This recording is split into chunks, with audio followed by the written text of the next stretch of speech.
Hello, Monish sir. How are you? I'm good, Sagar. Thank you. And Nice to finally meet you.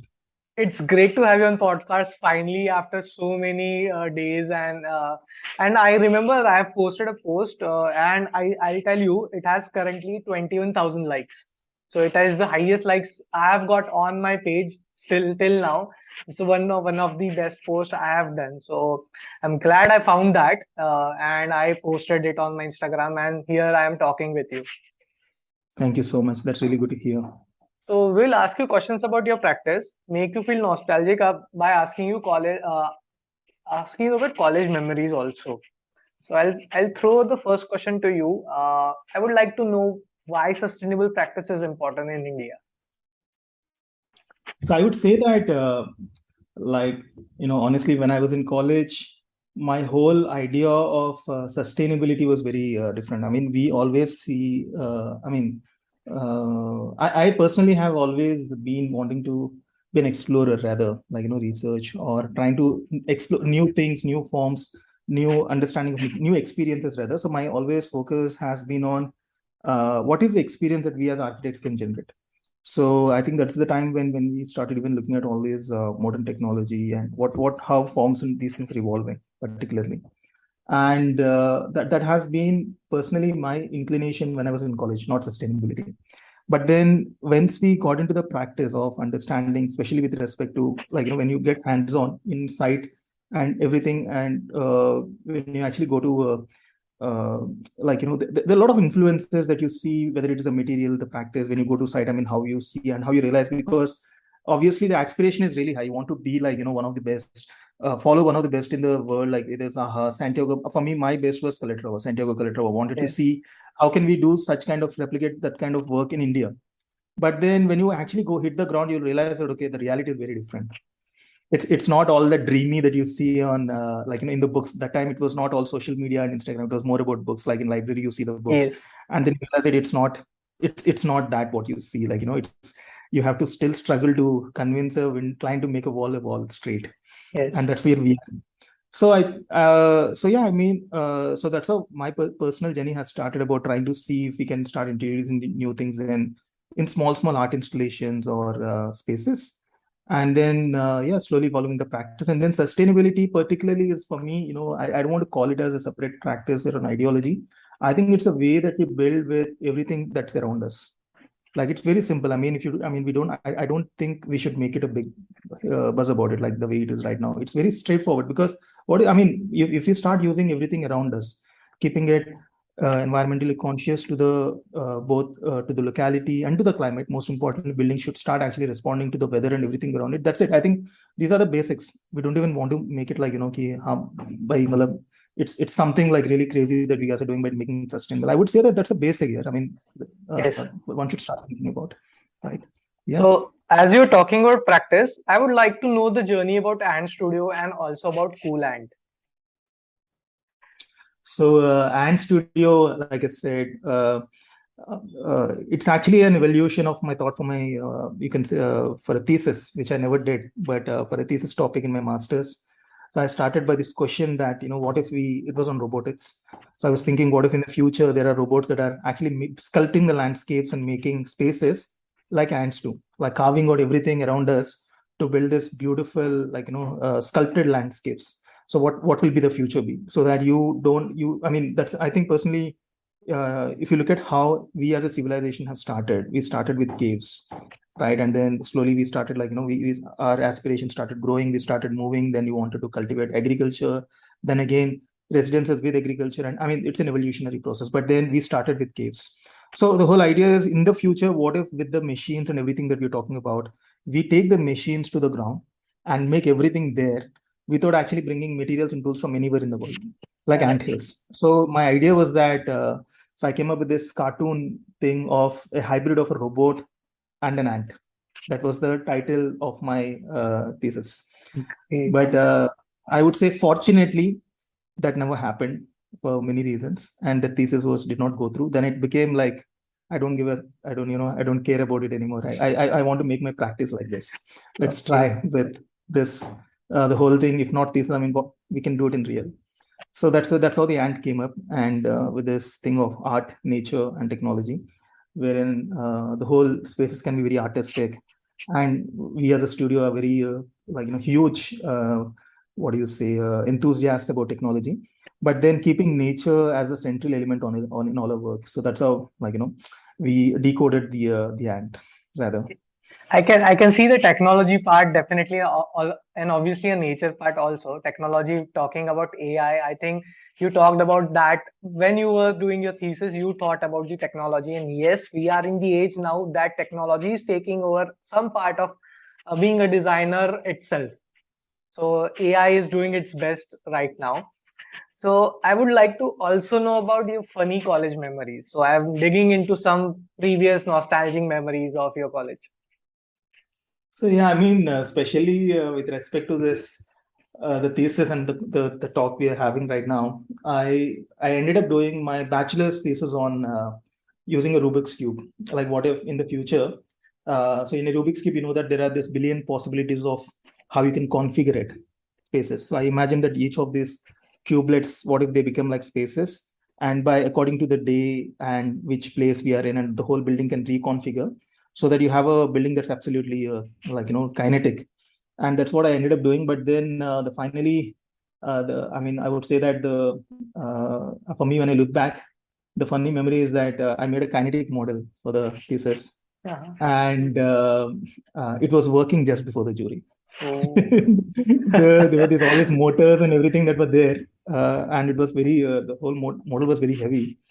And just before the jury started, I can see some smoke coming from the model. Oh my God. So, and it stopped working. It was not working over there. I mean, now when I look back, it's funny, past. And so it's Yes, definitely something. It did not go very tragic, but yeah, technology could also go wrong. yes, yes, yes. So, yes. It happened with me also. I made a model in second year and I put all the LED lights so that from the windows the lights can emit out. And at the time of jury, it closed. So you know LED lights, they were like very cheap LED lights at that time. And I used them and at the time of jury, it went off. Crazy. So actually, Nice. my question to you, my next question was about your thesis. So you have already answered, but I'll still ask you. I saw your TED talk, and one of the things which was in my head that was you design a staircase and client refused to pay you.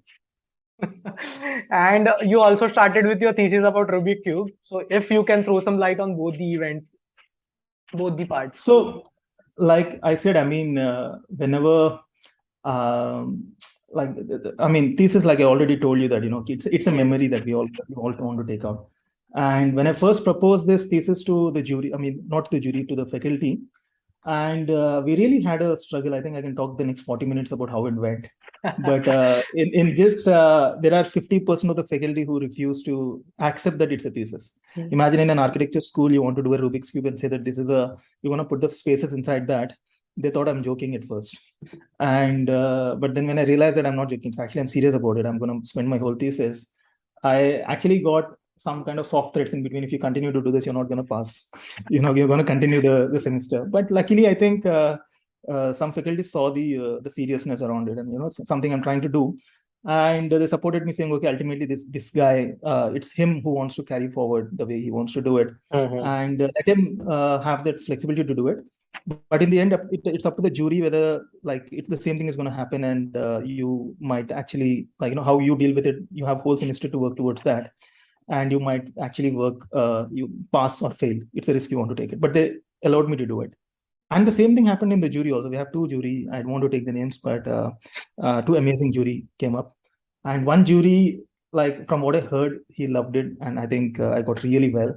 And the other jury was not at all satisfied, convinced about it. He gave me just 50%, and the average was okay. I mean, I passed still with good numbers, but Mhm. this is what always bounds to happen when you actually want to go out, get out, and all. This is the risk that you want to take. It's not always that people will be ready to accept Yes. what you want to do. And the staircase is also a similar thing in a way that so I first came up with this idea of a fern leaf and started explaining him that this is how the staircase is going to be. I did not talk anything about the movement. I did not talk. It's a kinetic staircase wherein the Mhm. leaflet was supposed to move the whole Yes. staircase thing. And then I have shown the idea to him, the sketch he really liked, and but I did not tell him that it's going to move. So I started making it and everything, and then finally the leaflets are moving, the railing and everything started to move, and he really liked it. He's like, "Wow, this is super cool," you know. And so I started telling him that, you know, and it costed around, I remember that time, 2.5 lakhs or something for Oh that my. part, that much. And for one staircase, a lot of material and everything and whatnot. And then I told him that, you know, if you add just a couple of other hydraulic pistons and everything, I can even make it like, you know, sensor based. You have to, so that when somebody is climbing up, the whole things will start to move naturally. Like, you don't have to, but otherwise it's actually mechanical. You Yes. can make it. He's like, you know, I would have made a stake as otherwise in 30,000-40,000. Like if it was a simple one, you already spent 2.5. I'm not going to pay the hydraulic pistons anymore. It's like, so he refused to pay for the motion, which is sensory, but still, like, you know, I still have something that is mechanical, and it can, I hope somebody is taking the pain to, like, you know, move them manually. But yeah, I think this is what happens in real practice, that budget constraints are Yes. reality. They're a reality, and we have to live with Yes. that. And me being from tier 3 city, I can totally understand that like budget is the thing for every client. But I hope the client is using it mechanically at least the staircase, because I saw the design, it was wonderful. Thank you so much. No, I think the design was pretty, like I said, it's flexible. So it did not cost so much for the client to make that mechanical thing. The hydraulic Mhm. cost piston they cost 20, 30, 40,000, whatever. But you know, but yeah, that was So definitely yes. it is a funny memory though. So I would like to ask you any design unique or design product you are like you want to talk about. So honestly, I mean, Sagar, we've been, like I said, I mean, we always seen this practice as actually when I started Ant, like one of the main reasons of starting Ant is because I was kind of frustrated with typical standard practice where I was, well, earlier working. With all respect to, it was an amazing studio where I was working, but then same things. I mean, we face these problems of client reality everywhere in all the practices. So I said, I really wanted to have a place wherein we can go into the research side of things, not just like get stuck by this reality of, you know, what is possible and what is not.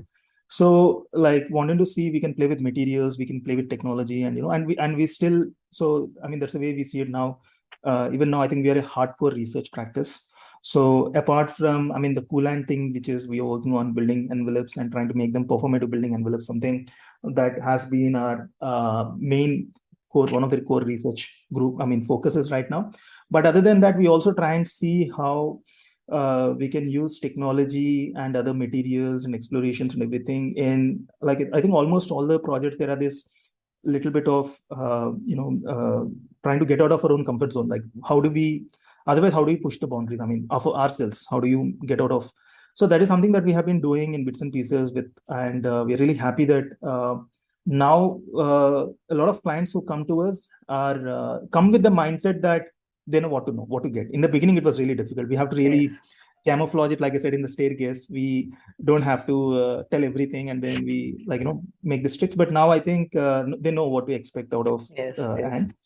and so yeah, I think as far as the product and this thing is concerned, a lot of emphasis is going into the building envelopes and how building envelopes can be both aesthetically awesome, no doubt about it, because as architects, I think beauty is also one of the most the basic functional needs that we cater to, right? That's important, that's really essential. But at the same time, how can you even make it both uh, performative, so that it's not about just the like the what is it, you know, the artistic expression that we're talking about, but then can they have a deeper purpose to it? Okay. And because I think each of us as architects and all, we always look for meaning. That's how we are trained to. When you talk about a concept, you're like, you know, how do you make it meaningful? But that meaningful is amazing, because I think all artists, we try to look at the overall conceptual idea behind it. What is the concept and how did you evolve this idea? That's something that we are always trained to, that we always talk about. And but again, we need to also start looking at the purpose, which means the engineering side of things. Can you Right. make it, the purpose, I think, becomes very important, because we are not ultimately making just an art installation out there. So can building envelopes be, well, like I said, what I'm talking about now, can they perform so that they can help in thermal comfort? Can we relook at traditional systems in the past? Can we revisit those, but then according to the modern taste? Because now I cannot come and say that I'm going to take a bigger house or a Haveli from Jaisalmer and replicate it exactly in Delhi. Even if I do, honestly, I mean, let's say I do, then what's Yeah. wrong about it? I mean, but the thing is that now it becomes a cheap replica. You know, even copying our own past in any of these traditional things is also not, I mean, is also seen at a lens wherein, oh, it's you're trying to imitate something. And and the second thing is, like I said, like it might be out of context. It might not be suited to the, if I bring it to Delhi, or maybe let's say I take it to the south, what's the whole point? Right? It doesn't make any sense. But then one thing that definitely makes sense is that all buildings that we design should be, the most basic thing is they should respond to the climate, the local environment and the climate that you are building it in. That's the most essential thing. So I think, yeah, that's been that's been the main core, like you can say, focus of our work, what we guys are working on, apart from all this like explorations and stuff. Yes. I've been following other projects too, but before I was a content creator, I saw the honeycomb wall, which I have also posted. So it was something like it was something different at that time. And when I researched about it, when I made a post, I got like almost 100 comments there, which I cannot answer. So that's why I talked with you also, that he's the expert on this particular topic, and we would like to talk with him. So we will have a separate session particularly on those comments. But enough of the questions regarding your firm or the practice and architecture. I would like to ask you, and this is the favorite question of this particular segment. As the podcast name says, Me Time with Sagar, how you spend your me time apart from architecture or CoolAnt or something which you study. Apart from that, you have to answer this. Oh, that's very difficult, because I do in the recent past, I mean, I'm keeping myself busy with this AI explorations and all. And that's, I would, and I mean, it's fun because I don't particularly see it as work, because you're trying to do something new. And earlier, definitely, I always used to keep myself away from this, you know, you can say anything to do with TV series or movies or anything. But I think that kind of changed during COVID. So because we all had to keep ourselves, we are not stepping out to keep busy. But I think the Yes. me time would be finding something. I love comedy, and because I feel that, you know, that's the best thing, where you can forget everything and smile for a little while. Take all the headache and everything. I think I love. I think in the me time I try and find something comedy to watch. You know, so yes, definitely. I think that's what I do. I hope you love the comedy reels I make. Yes, yes. Definitely, yes. Definitely, yes. I follow your work, what you're doing. I think you're doing some great job. I told you also personally Yes. before that, I really like your content. It's very personal, and which is what I really like, because it's very personal. It comes from, and you also try to identify this little nuances in a practice that are wrong and put it in a very humorous way on, you know, in the social media, which is very appreciable. Those all are personal experiences. And I'm really happy that someone is actually talking about it, because we like we cannot, honestly, because we, if I put it, I know I know that it'll offend a client or it offends, Yes. but then when I see that somebody is doing it, it's like, you know, oh man, this is brave, you know. You're doing, yeah, we are really glad someone is doing, and like, we can share it with some client and say, okay, listen, this is what happens. I also think twice before posting it, but I think I have to do it for the community, so I just go directly. It's like, Great let's job, see what great happens. job. So Yes, I think you're rocking that. thank you so much. So we are moving to the more funnier segment of this interview, and this is specially curated for architects. So it's a rapid fire round, and the round would not let you like get you into any trouble. So please trust me on that. So it's a funny rapid fire round. So Sure, sure. the first question to you is a studio you would love to collaborate who are into sustainable design. Sustainable design that I would like to collaborate with. Hmm. Venu Daniel. Okay. Sustainable product or design which caught your eye. Tava Planter. Okay. If not an architect, what else you would be? Astronaut. Oh, I would like to know more about it now. Definitely. Always as a kid, I actually wanted to. I still love stargazing, and I mean, one of my favorite series that I recently saw is Cosmos. I think if any of my friends are hearing this, they'll laugh at it because I've been a huge advocate of Cosmos. I ask everybody of them to see and watch, even their kids to see that, and all of it. Okay. Recently, my studio gifted me a telescope for my birthday. Oh, All these wow. guys. So I really love the Cosmos, especially, and I think it's amazing. It's I think when I look at it, the way I see it is that we are just a microscopic dot in the universe. We are Yes, just yes, like so yes. insignificant. I think one like that, and then so it amazes me when we look at the scale of how things are above us. When you fly in a sky in an aeroplane, you look at the size of the cloud, just the cloud. They're just puffy and huge, and it's amazing. No, I mean, what is it? We are just like an ant Yes. probably in the sky just flying around. I think that's a skill so that really amazes me. And so definitely, I think it was since when I was a kid, and I spent a lot of my childhood days in my grandparents' village, and we used to sleep on the terrace watching the stars. And so I always wanted to be an astronaut going into the sky and like probably researching on these planets and all of that.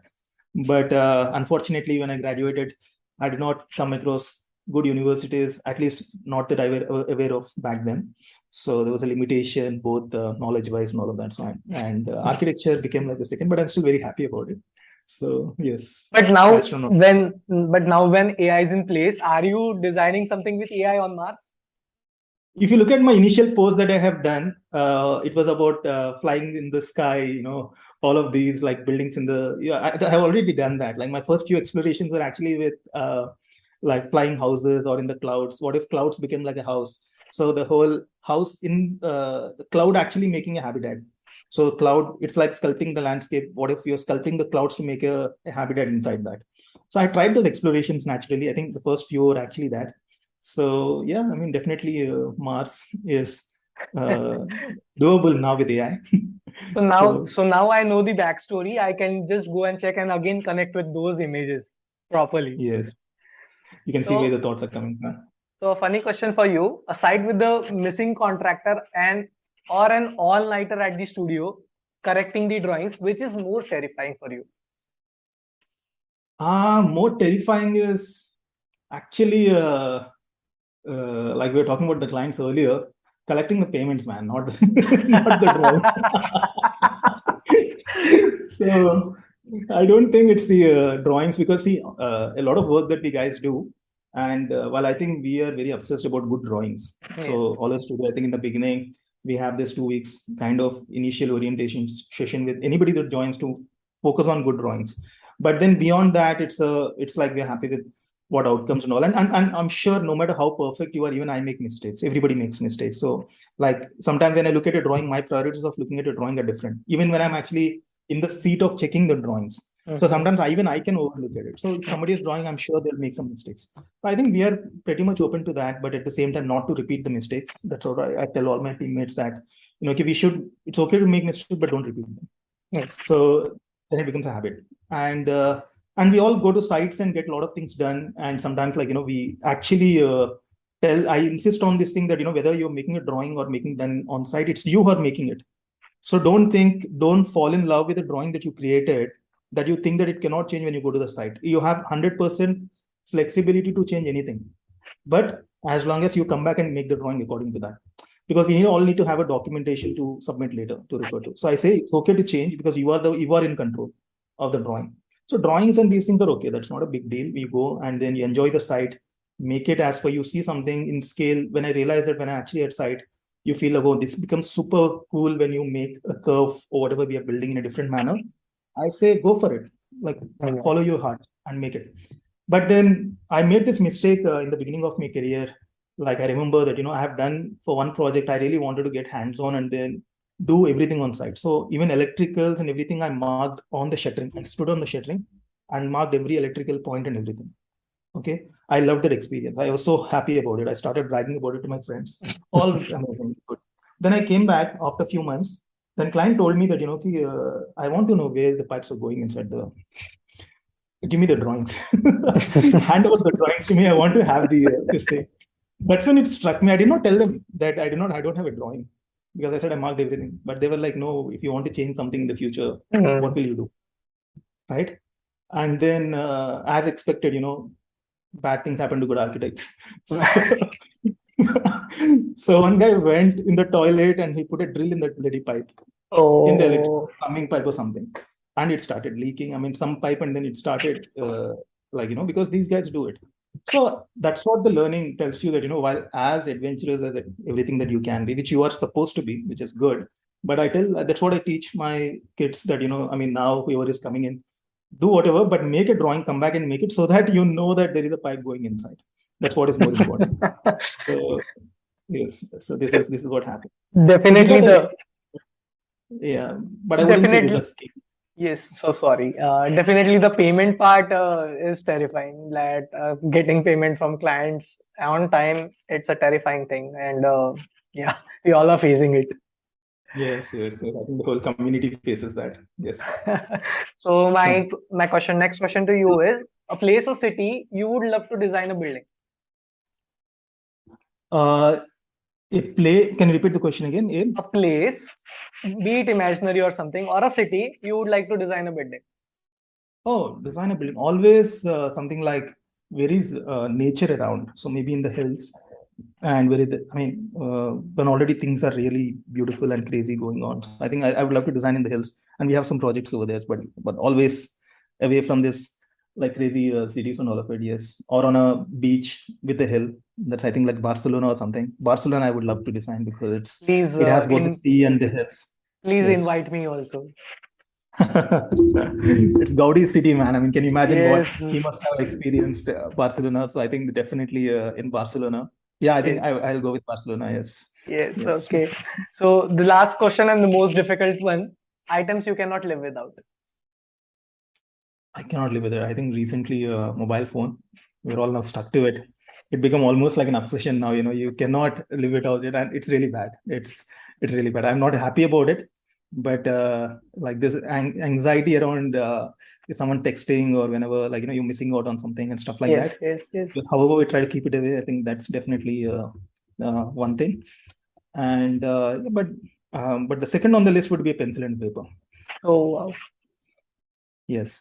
So I think it's very important to carry that to, like, wherever I go. I still have an A5 sketchbook that I put in my pocket, which is something that you can take around. So I think probably these two things. That's great. Yeah. So before ending the interview, I must say the you are the whole soul winner of the rapid fire.